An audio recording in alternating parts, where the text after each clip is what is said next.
You're listening to the Options Insider Radio Network, the home of the Options Podcast. For more quality options programs, visit theoptionsinsider.com or search for Options Insider Radio Network in your podcast provider of choice. Listeners can also access all of our programming through our mobile app available in the iTunes and Google Play stores. Select programs are also available via live stream at mixlr.com/options-insider. That's mixlr.com/options-insider. Don't forget to follow along with your favorite programs and submit your own questions for the hosts at twitter.com/options, stocktwits.com/options, facebook.com/theoptionsinsider, or via questions at theoptionsinsider.com.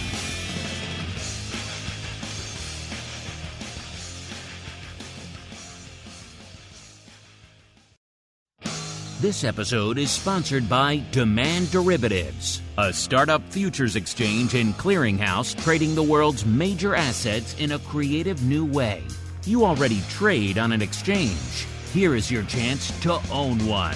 Before they approach large strategic partners for funding, the pioneering team at Demand Derivatives launched a crowdfunding portal so that regular traders have the chance to buy shares. Learn more and become a part of this revolutionary fintech project now at demandderivatives.com/crowdfunding.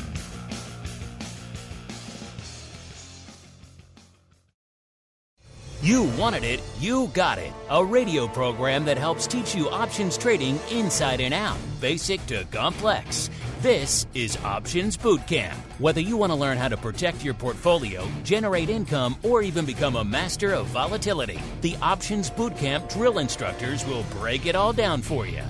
Now, let's get you into peak options trading shape. Here are your Options Bootcamp drill instructors.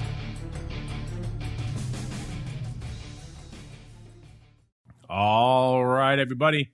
That music can mean only one thing. It is Education Wednesday, time for the premier Options Education Program. Yes, it is time once again for Options Bootcamp. My name is Mark Longo from theoptionsinsider.com, as well as, of course, from the ever busy. We're just cranking out content all the time over there on the Options Insider Radio Network. So first off, if you're just listening to Bootcamp, man, you are missing out on so many other great shows. The Option Block, Volatility Views. Listeners of this show should really also be listening to Options Playbook Radio. A lot of people, if you want a straight up syllabus of options from A to Z, starting at A, going all the way to Z, with an actual book you can follow along with and actually read along with as you do it, Options Playbook Radio is a great one for you as well. And of course, wherever you get this content, man, it's available everywhere. I noticed the other day, Dan, we're up there on Audible now as well, which is a little intimidating to see our content up there alongside the greats of literature. But if you want to take a break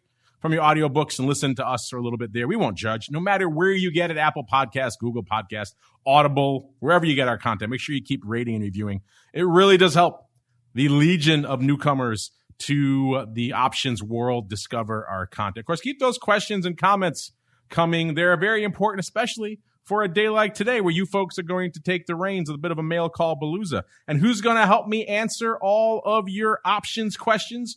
Why, none other than the black-hatted one himself, Mr. Dan Passarelli from Market Taker Mentoring, as well as the author of 1 or 2 or 47 options-oriented tomes. Mr. P, welcome back to the Options Bootcamp Drill Instructor Proving Ground, sir. Oh, Mark, I am ready to go today, man. This is going to be great. All right, the people are clearly ready to go, too. They got their questions hot and heavy, so let's get to it. A little bit of the old mail call. Mail call. Time to look at questions submitted by our listeners.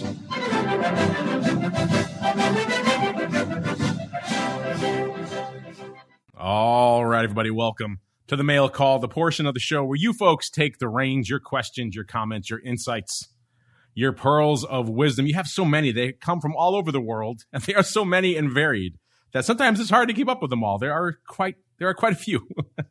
But we do our able best to make sure you guys get your time here on the show. And since these are crazy times, let's kick it off as we are wont to do these days. A little bit of love. This comes in the form of a 5-star Apple Podcast review from Raceable. So it's a whole bunch of letters there, but I think it looks like Ray Sisipul.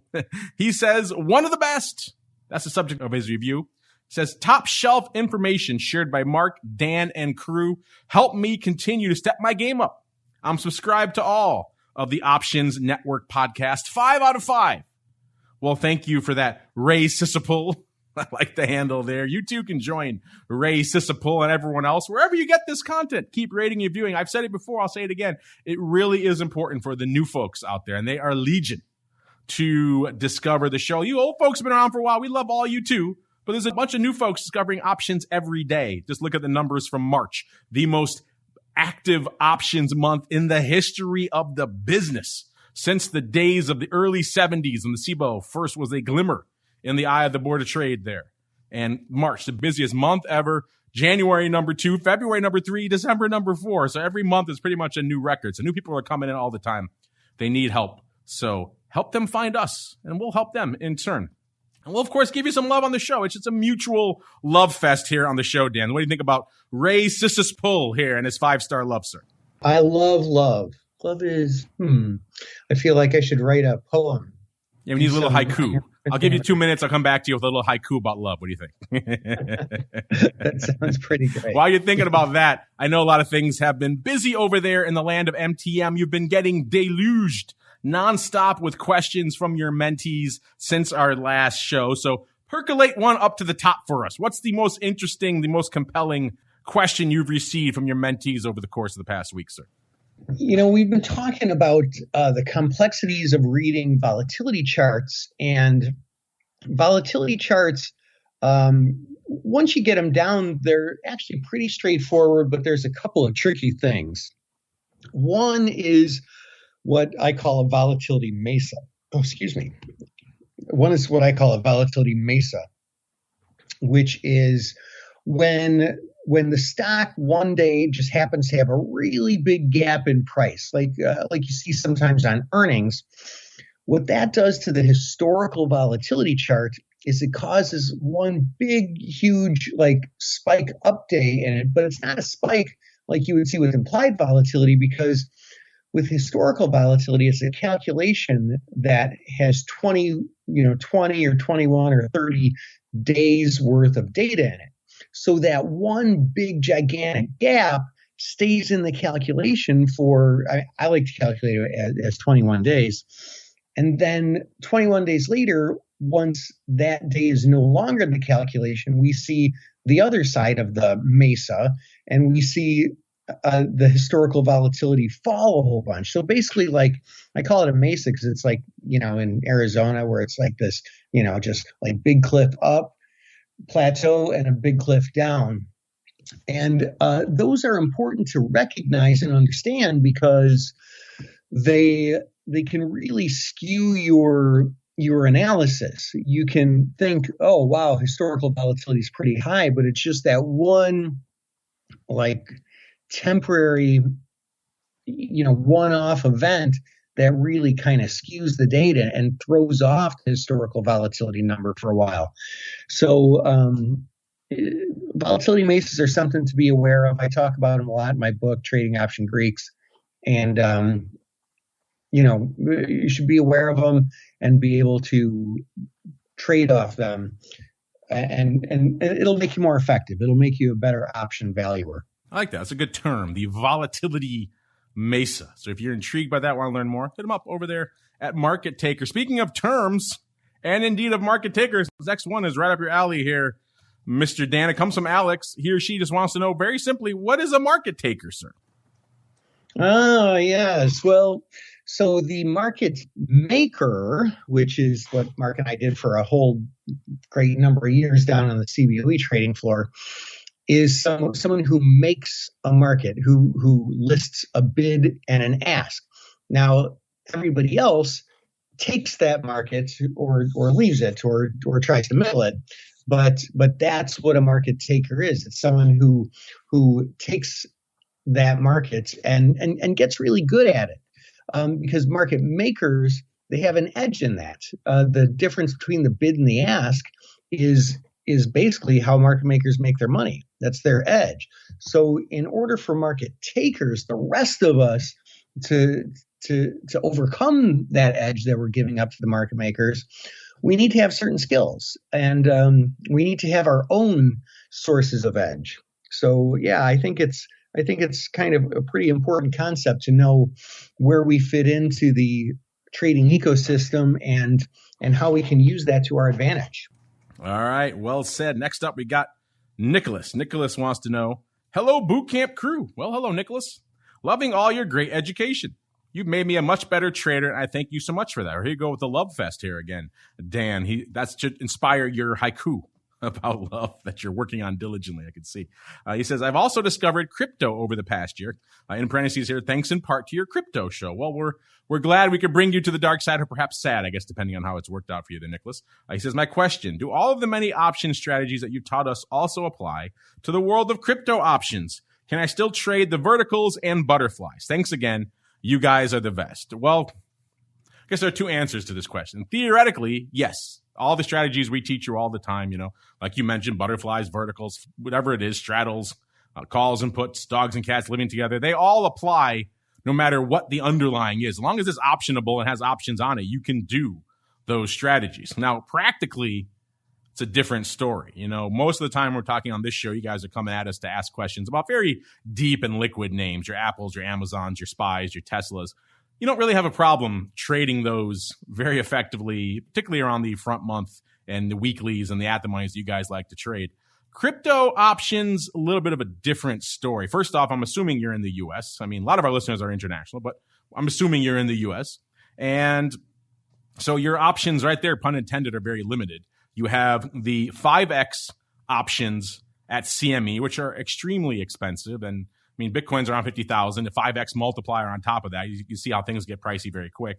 And they don't do a lot of volume. So you can't really leg into, leg out of things. Spreads are pretty wide. Your other alternative, we just had them on the crypto show this week. The other alternative for a little bit more bite-sized contracts are Ledger X. They do a 100th of a Bitcoin contract. So that's a lot more suitable for most people out there from a size perspective. And they're doing decent paper. So it's starting to get more active and come online. But it's the same deal there. If you get in there and you get away, I looked at some of the strikes and series just this week when we had them on the show, and they had decent OI around front month at the money and a few other strikes around. You get much beyond that, the OI starts to vanish and the spreads start to widen out. So practically, when you're talking about multi-leg spreads like your flies and things you're talking about here, probably going to get a little bit expensive, a little bit dicey to execute reliably in the world of crypto options here in the U.S. Now, if you're an international listener, I know a lot of you are, you can go to a Deribit or a place like that, much deeper, much more liquid. You won't have those same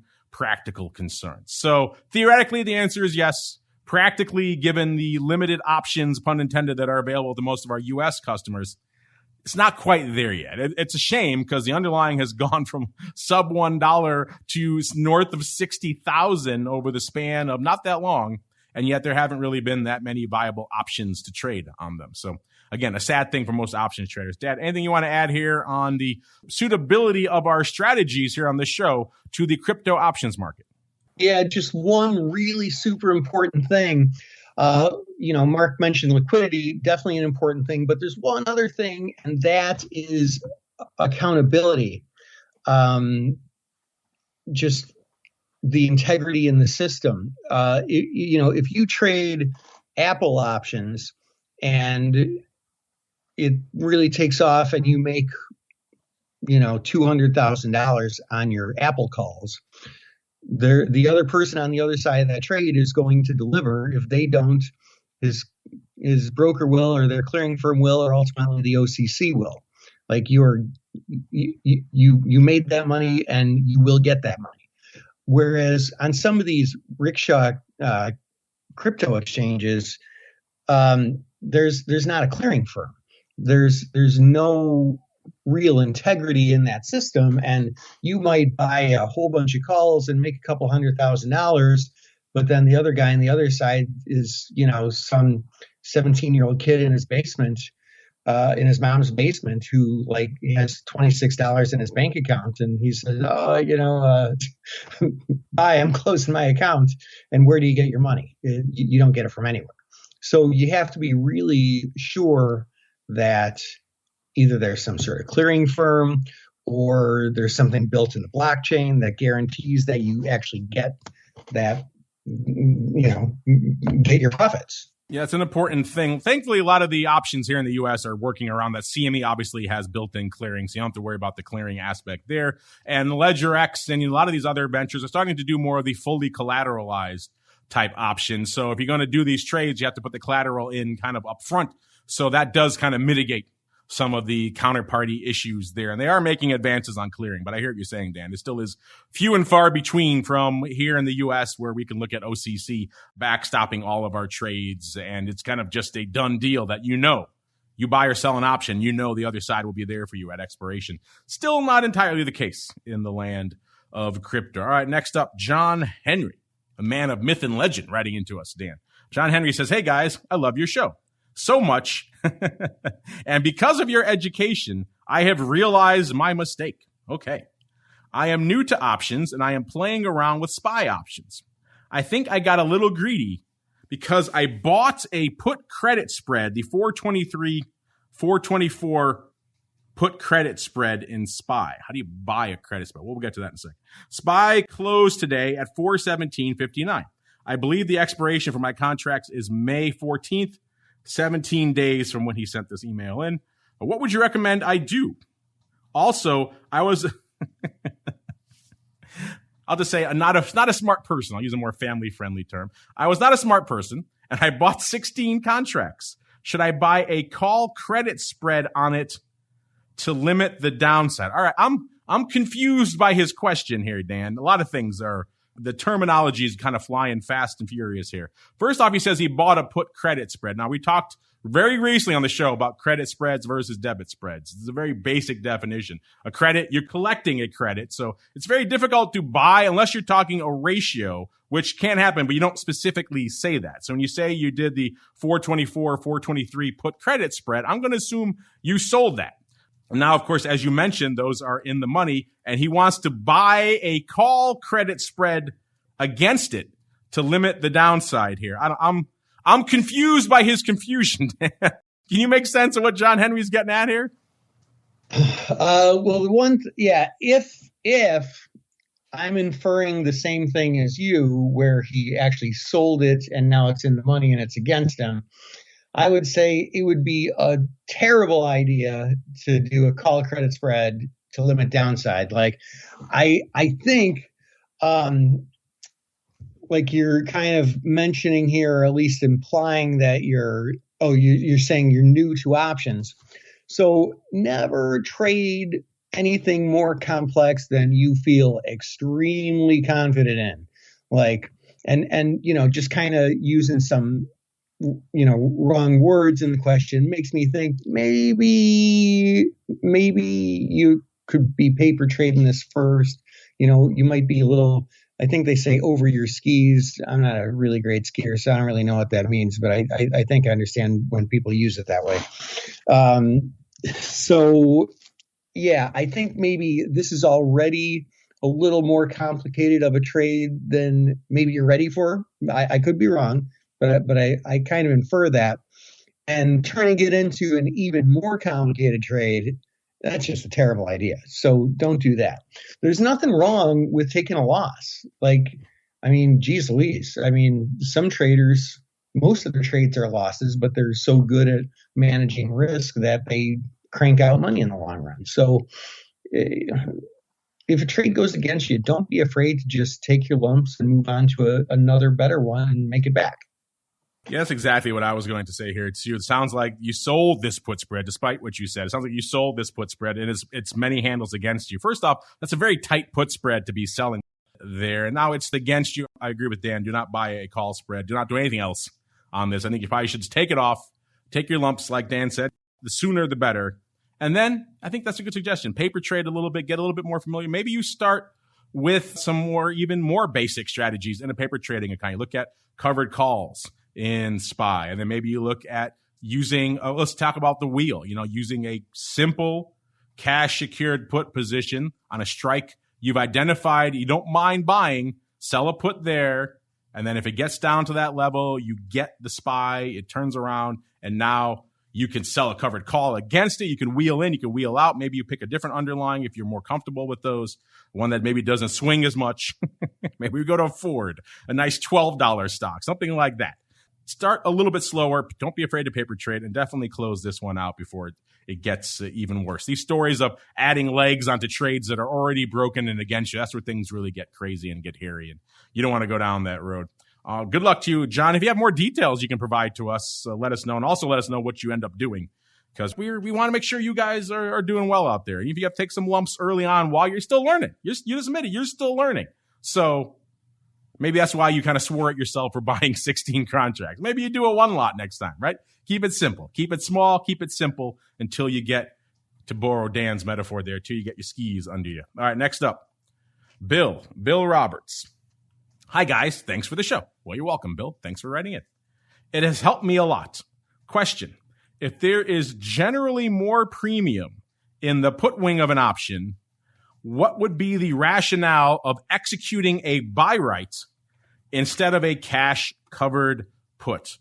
A couple of terminology things first. A buy right, if you're not familiar with listeners, it's just another term for a covered call. Effectively means you're buying the stock and writing a call against it. It was a trade that was done as a package a lot back in the day on the trading floor, so it got to be called a buy right. In fact, you very rarely had a broker come in and say, how's the covered call on this? It would always be, what is, this stock, this strike, what's the buy right? That's kind of how they termed it. So that's the more professional term for a covered call, but it's the same thing.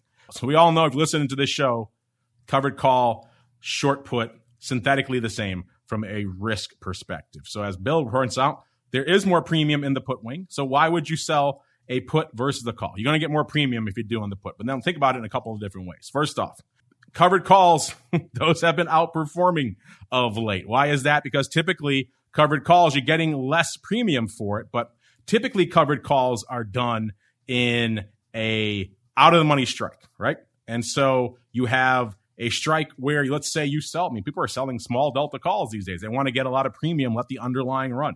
If you sell a small delta call, you're not making much on the covered call portion, but the appreciation portion of the stock is where you tend to outperform. In fact, we just had Matt from Oratz on our advisors option program earlier today. He broke down some great back testing and really broke down what are the ideal terms and everything else you need to consider specifically for this when you're writing covered calls. So if you're listening to this show, listeners, I encourage you, check out our advisors option program, the most recent one. It's all about covered calls. And we have a great breakdown of why you should and how you should be using covered calls. So that's one way covered calls are outperforming right now. And certainly if you're in an underlying X and you're looking at selling the put versus having the underlying and selling the covered call, you can get more appreciation on that covered call side. The short put, all you're ever going to get is that amount of premium you collected, and that's it. So that's why some people like to migrate their covered calls actually to in the money covered calls. They're not as concerned about upside, and they want to get a little bit more of that extra juice. They're more about the income. And so they don't mind giving up the upside if they're getting extra juice for it every month or every week, whatever they're doing for it. So they do it exactly for the reason you described. But most people have the stock because they want it to rally, and then they use the covered call as an extra income component. So when you factor in the appreciation, that's why the buy right tends to outperform, at least is right now. If we have a different market and the markets start falling out of bed, a little bit of a different story. You don't have that component. Then it's a little bit of a different conversation. Dan, what do you have to say for Bill? Wants to know, puts are usually more juicy. Why would I ever do a covered call? Yeah. Basically, I'll highlight some of the things you said, maybe try and add a little bit new stuff if I can. But keep in mind this one thing. And that is that calls and puts are synthetically related, right? So a covered call and a cash secured put, or a buy right and cash covered put, as you put it here, like they are pretty much identical, meaning they should have pretty much the same risk reward if they are the same strike price, right? And like that's just the part that I really wanted to reiterate and kind of hammer home just to be safe. Like if we're talking about the same strike price. Now, typically when we think of these two things, we think of them as different animals because we're always thinking of the out of the monies, like Mark was talking about.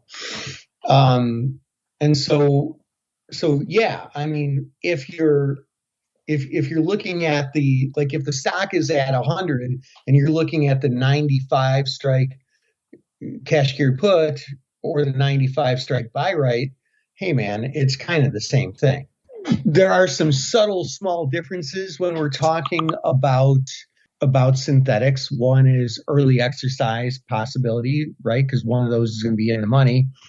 And so you just want to know when you're going to get exercised or when you're going to get assigned, rather. And then just some valuation related to interest and American exercise style. But yeah, I think you keep that stuff in mind, keep in mind the other stuff Mark said, and you'll be all good, my man.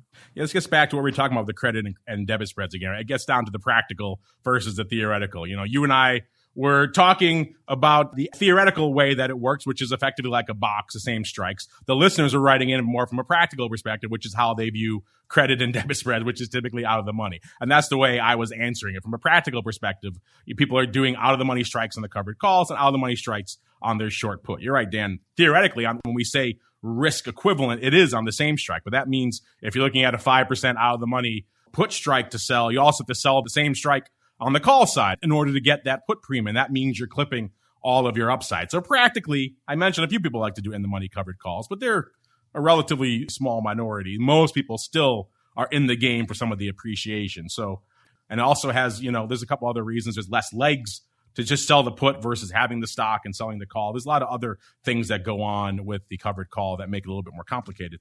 But in general, people are looking at out of the money covered calls versus out of the money short puts. And in those scenarios over time, often people say, oh, I wish I hadn't sold the put. Wish I had bought the stock instead whenever it pops, right? And so, all right, next up, Alexander. I like the way he does this. The European version of Alexander here. He says, hi, guys. Great show. So thank you, Alexander.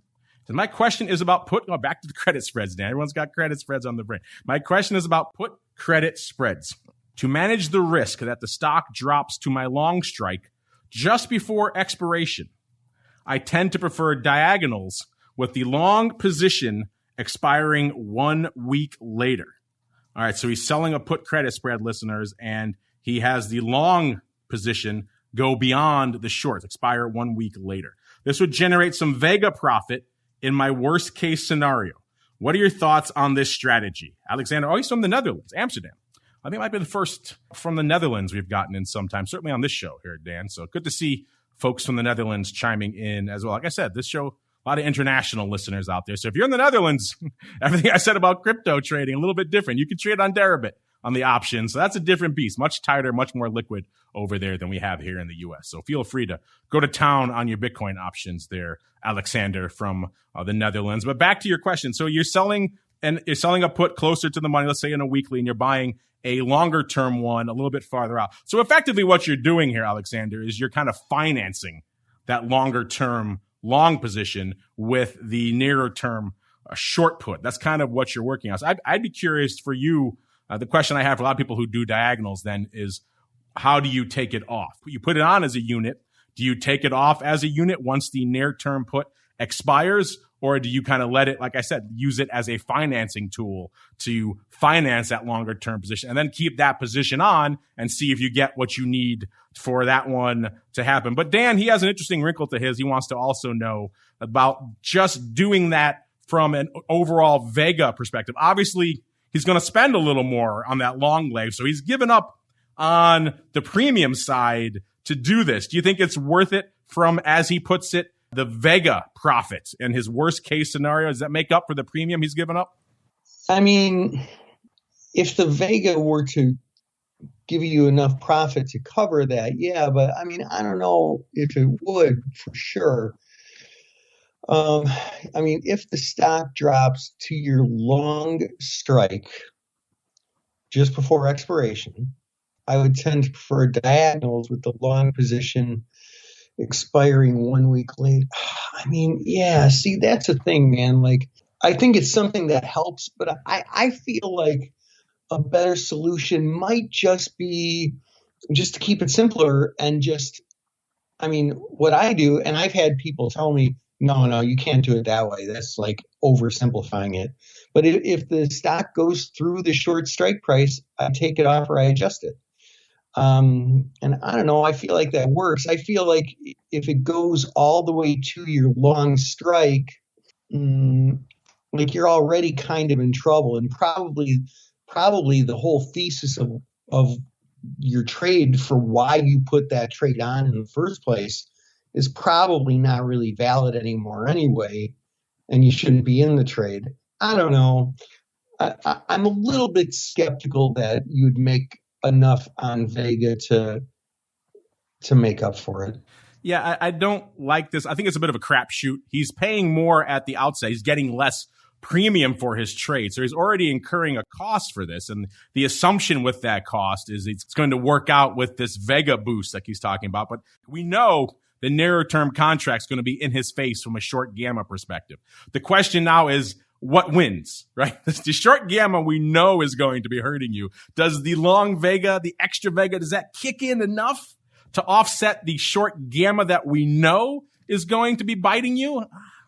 Again, that's almost impossible to say. It depends on a case by case and what you're looking at. I think what Dan was saying about keeping it simple, you're going to make more premium too, just from if you're selling a credit spread, part of the goal is to get the premium. So you're going to be saving yourself some money in the outset. And then also, if it does blow through your strike aggressively, you could roll it down. It is simpler to keep it in that front month, and I'll keep it together. I'll have to look and see, and maybe I'll run some back tests on that for myself. And I'm going to talk to Matt, who has a great back tester, and see, because that's one my gut tells me no, that the negative gamma is going to come back to bite you, and the little bit of extra Vega you're getting, it's only a weekly. You're not talking a ton of Vega, right? So the little bit of extra Vega you're getting, I don't think is going to be enough to save you, and certainly not enough to merit the extra cost. You're paying a whole extra week's worth of premium for that. So it better work out pretty darn well. And I'm going to guess it's not. You've been doing the strategy, though. I'm curious from you, Alexander from the Netherlands. How has it worked out for you? This is an interesting one. I might have to go and back test this one for myself just to see. But my gut tells me no. All right. Let's see here. Next up. Oh, Joe and Linda. The Joe and Linda duo. Says, hey, Mark. This is Joe, a.k.a. my boy Luigi.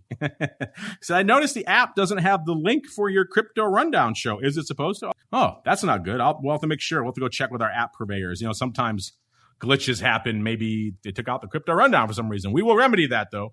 So if you're using the app, listeners, and for some reason you can't see the crypto rundown, I'll have to go check after the show. Then we'll make sure that it's in there. It should be in there. Yes, all of our content should be in there. He says, I'm really looking forward to your subscription-based format. I have a few others I use, but I have listened to your show religiously for a little over 3 years. I enjoy what you offer the most. Thanks so much for answering my questions when I chime in on the live show. And I can't thank you enough for what you and your show, as well as the people you have on, have taught me over the years. Thanks again, my boy Luigi. Well, thank you very much, Luigi, and everyone else who joins us live and asks questions and rates and reviews us, uses our app. You let the cat out of the bag a little bit there, but I have been teasing it. We are looking at some interesting, fun upgrades. People have been asking us since we launched this network over 14 years ago, what else can I do with you guys? What else can you offer on top of the shows and everything else? And we're coming up with some ideas for that. We got some cool ideas, actually, and they're in the offing as we speak. They'll be coming pretty soon. If I give you a hint, I'll say stay tuned to Option Block episode 1000, which, yes, 1000. Isn't that crazy? It's coming up pretty soon. There may be some stuff dovetailing with that. Nothing scary. No one's going to take anything away from you, but we are going to add a bunch of cool stuff, I think, going forward. For people who want a little bit extra in their lives, like Luigi, I think we can do that for you. All right, let's go here. Let's go another one here. Let's end with some more love while Dan finalizes his love haiku. This is another 5-star review. I believe this is also from Apple Podcast. This comes from Stunt 3001. His title of his review is Great Information! ! I really enjoy listening to this as I feel like I'm always learning. Please keep it going. Side note, you guys use great microphones, so as far as your podcasts, you're really easy to hear and listen to. Thank you. Well, I thank you. Our audio guys will certainly thank you there as well, Stunt 3001. We do put a lot of effort into trying to make the shows sound as good as possible, so glad to see you appreciate that, and glad to see they appreciate the information. So, Dan, what do you say about this? Another dose of love. And then B, how's your haiku about love coming? I'm going to need more time. I'm going to need an extension on the haiku assignment. Did the dog eat your haiku? Yes, now I got to clean up a pile of barf. All right, we'll wait with bated breath for our next show for Dan's haiku on all the travails of love. Unfortunately, listeners, that music means we've come to the end already. We got so many great questions, got more here from all over the world. Great to see that boot camp and the network is really reaching so many people all over the planet in these crazy times. We love you all, so keep sending us questions. And sometimes you have interesting curveballs you throw at us, which we love.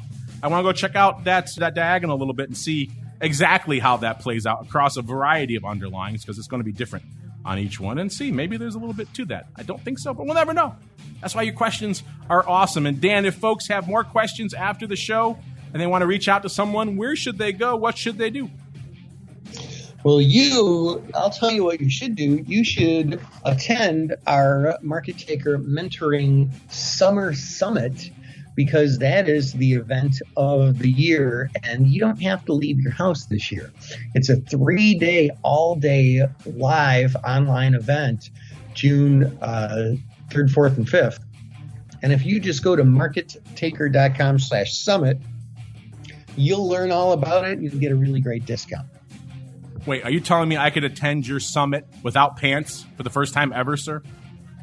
We're actually all booked up, but next year, next year is the pants optional version. I'll tell you, listeners, he keeps kicking me out of his sweet summit. You guys can check it out for yourselves. Just because I don't want to wear pants, I don't get what's wrong with them. Check it out for yourselves. Market Taker, 2 T's in a row. MarketTaker.com to learn more. On behalf of Mr. P and indeed myself, I want to thank all of you out there from all over the world who keep taking time to listen and download and rate and review and send questions to our show. We love you all. We'll see you back here throughout the week for all the rest of our shows we do here on the network, and then back again next Education Wednesday for another Options Bootcamp.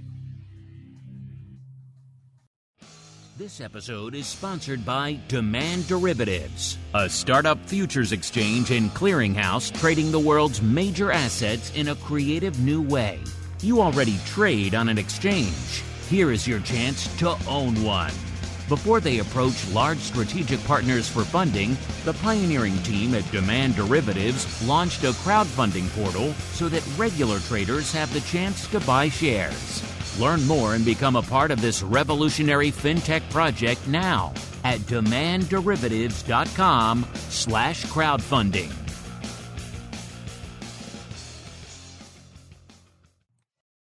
You're listening to the Options Insider Radio Network, the home of the Options Podcast. For more quality options programs, visit theoptionsinsider.com or search for Options Insider Radio Network in your podcast provider of choice. Listeners can also access all of our programming through our mobile app available in the iTunes and Google Play stores. Select programs are also available via live stream at mixlr.com/options-insider. That's mixlr.com/options-insider. Don't forget to follow along with your favorite programs and submit your own questions for the hosts at twitter.com/options, stocktwits.com/options, facebook.com/theoptionsinsider, or via questions at theoptionsinsider.com.